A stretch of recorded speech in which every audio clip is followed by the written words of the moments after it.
This is my journey to beating every PS2 game. Welcome back to Beating Every PS2 Game. Today we're playing World Championship Poker All In featuring Howard Lederer. So for this game there is like a regular season mode, so we create a new character here. And I found the character creation in this game was pretty funny, so take a look. Yeah, that's all mine.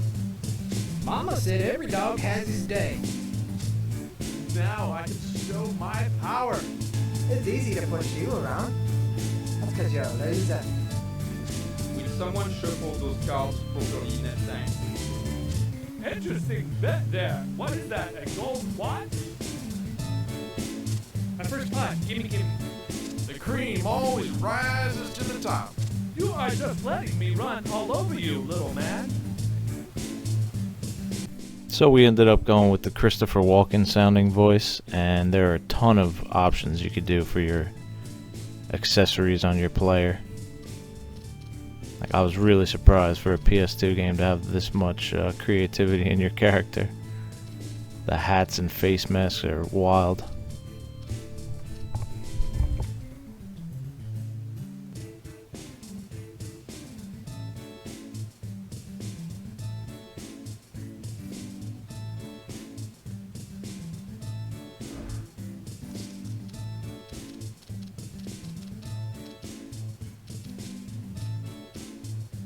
So we ended up going with the devil horns, and finally our character was complete. And he was looking pretty boss. Looking like he's ready to take some people's money.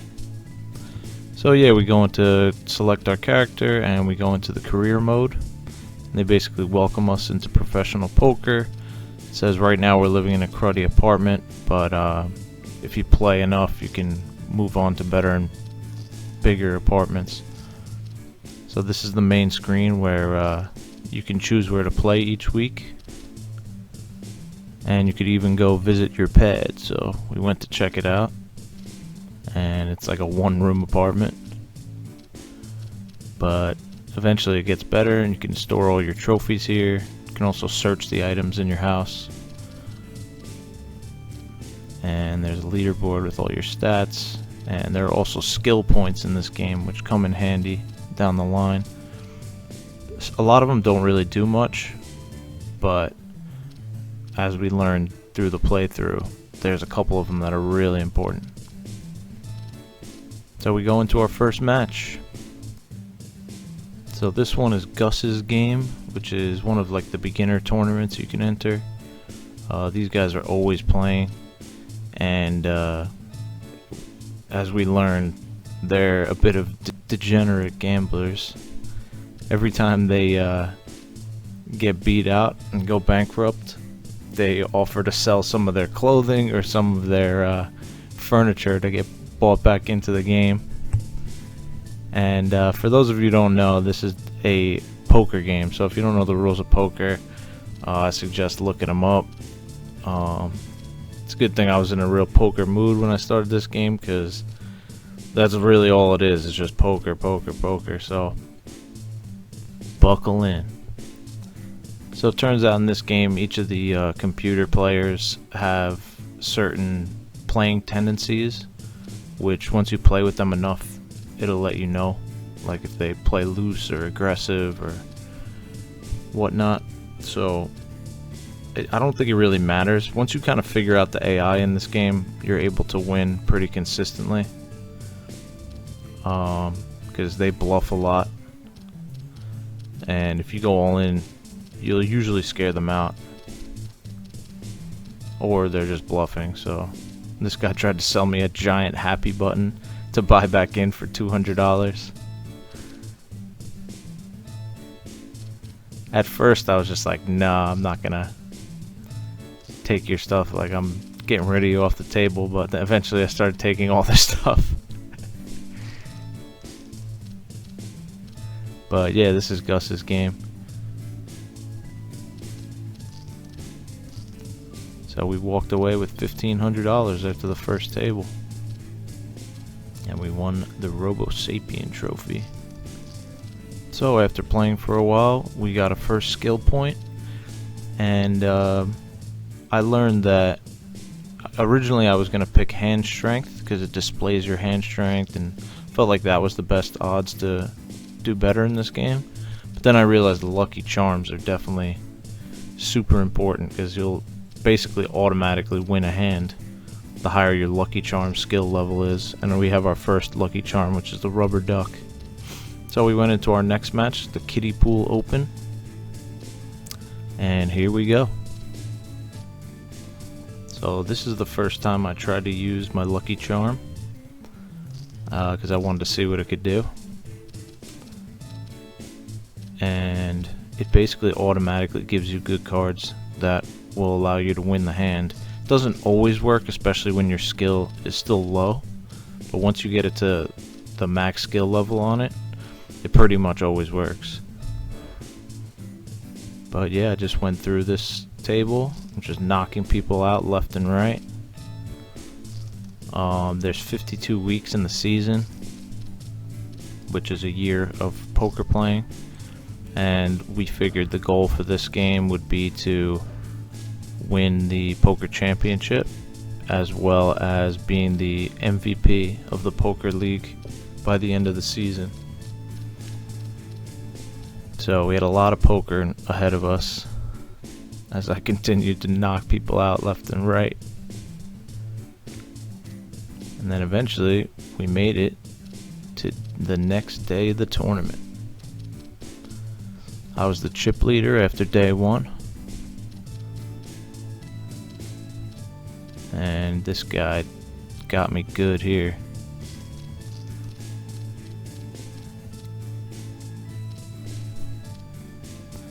So I figured I had to use my lucky charm here. But it didn't work out, which is what I was saying before.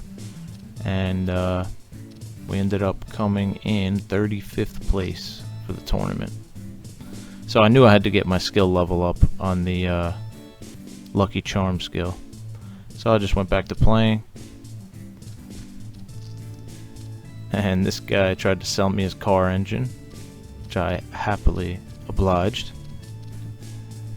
So other times when they try to buy back in, they'll also offer lucky charms. So of course this one I was going to take a silver ducky, probably better than a rubber ducky, so happily accepted buying that.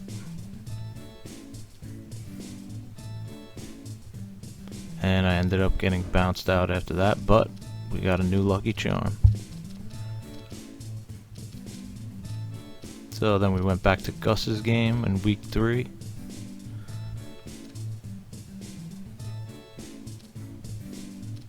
And I got this guy with trip jacks.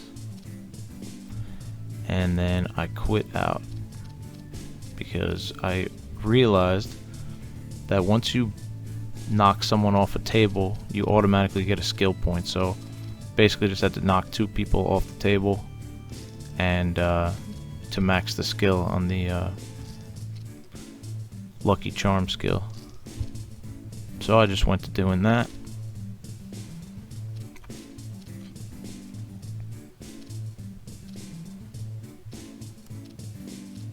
As we knock another player out right here. Bye bye. And we quit out. And we got our 3rd skill point for the lucky charm skill, which is huge. So I realized there's kind of an exploit in this game. It's basically just an easier way to make money. You can host games at your house. So we go to our house, we set the buy-in to the maximum amount, and then on the first hand you use your lucky charm and just knock that person out pretty much automatically. Then you could just quit out after that and take the winnings with you. So ended up doing that a few times, just increasing the buy-in every time. Use the lucky charm.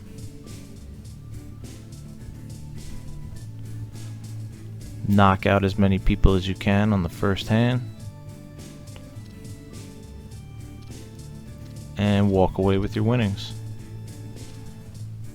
So after doing that for a while, we had around 12 grand in the bank, and we headed to our first pro challenge. So the pro challenges are a 1v1 against the pros, pro poker players, and this guy we ended up beating fairly easily, and we won 10k from him. We also won an awesome ray gun trophy. Next we went on to the National Hold'em Regional Championships event, and these are the types of tournaments you want to win, and I ended up coming in 240th place. So went on to our next tournament,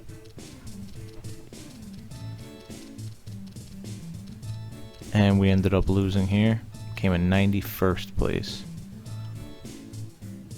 So I went back to my house, made some more cash, had around 25k at this point, and we started playing at the Poker Heaven event, which is another bigger tournament. Won a huge pot with the high card ace there. We had trip deuces on this one. Won a pot for like 60k right there. All in with pair of aces. Oh, two pair with the on the river. The poker's a really fun game. If you guys don't know how to play, I suggest looking into it. I feel it's one of the best ways to make money at a casino. It's playing poker. Feels like it's the only game that's not like rigged against you. But yeah, we managed to come in first place here, made 90k, and we won a sweet trophy. So fresh off that victory, we got moved into a nicer pad. This one was kind of like a log cabin in the woods, and we went on to the next regional championship event. Got a 10 high straight there, knocked that guy out.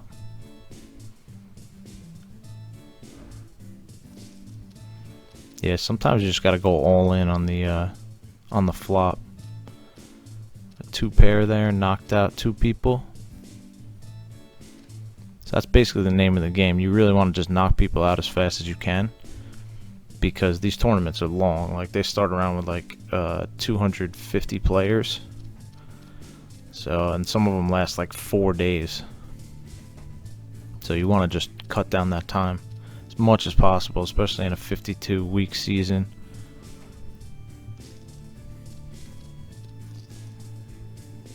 So yeah, I was definitely the chip leader at this point.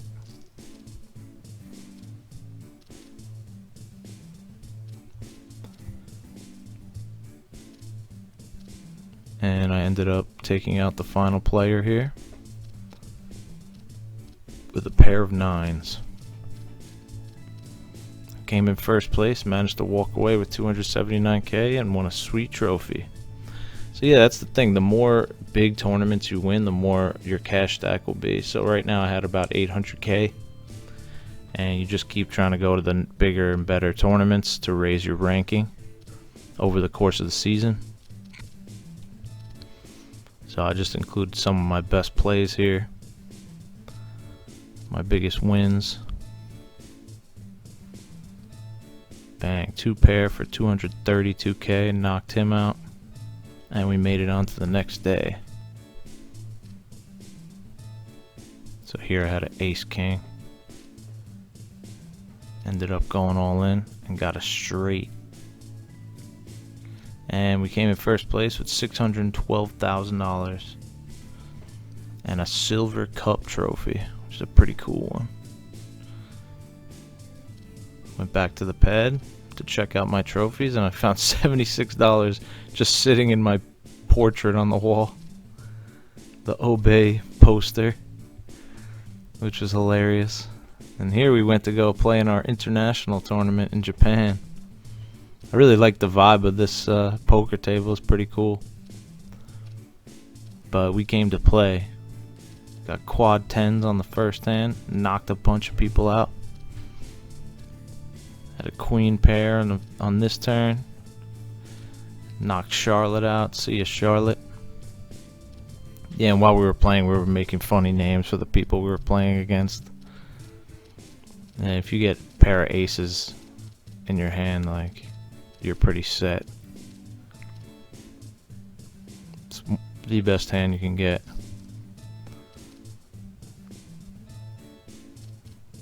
But yeah, we just kept on winning. Basically just played a ton of poker and just kept rising our ranking in the poker standings over the season.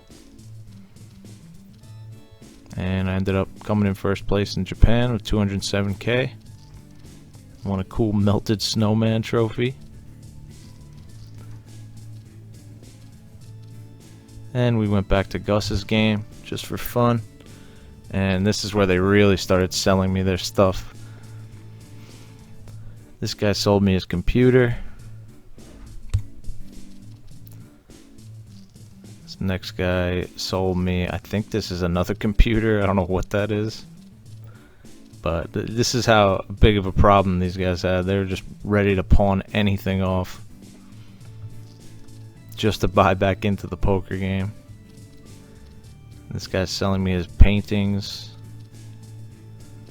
which I gladly accepted all of these. Another painting. And this one was another computer. I wouldn't have enough room for this stuff in my apartment. This is a TV we got. I mean, I was just cleaning these guys out. This was a chair. Another TV. And what am I gonna do with two TVs? Yeah, once they started giving me duplicate paintings, I was like, nah, you gotta leave. A couple lamps we got for our crib. So yeah, it was pretty funny. Another painting. Yeah, once you gave me the duplicates, like, goodbye. Yeah, and we smoked those guys, that's for sure. So yeah, we ended up leading the rankings in the poker championships, so we could afford to simulate a couple of the weeks. And we came in first place in the World's Championship Poker Tournament, which was our objective. And we got the World Championship Poker Magazine Player of the Year trophy. So at the end they give you two options: get a real job or continue. If you just continue, you basically start a new season and just keep playing, and then get a real job just takes you back to the main menu. But yeah, that's it. That's World Championship Poker All In featuring Howard Lederer. And there is another mode called Scenario Mode where you can play in real life situations with Howard Lederer, so that's cool too. But yeah, that's the game. As for difficulty, I gave it a 6 because the season's kind of long. Enjoyability was like a 7.5. It's basically pretty good if you like poker. Graphics was like a 5. It's really nothing special. And the music I gave a 4 because it's really just 1 or 2 songs in the game. Stay tuned to find out what's next. Here we go. 1 to 1832. Alright, here we go. 3, 2, 1. 300. Oh man. Oh, here we go. Something good. Destroy all humans. That's actually sick. The next game is Destroy All Humans. Thanks for watching my playthrough of World Championship Poker featuring Howard Lederer. If you liked this video, be sure to give it a thumbs up and subscribe to the channel for more PS2 games. Also, follow me on Twitch to see me play the games live. As always, thanks for watching, and I'll see you in the next video. Peace.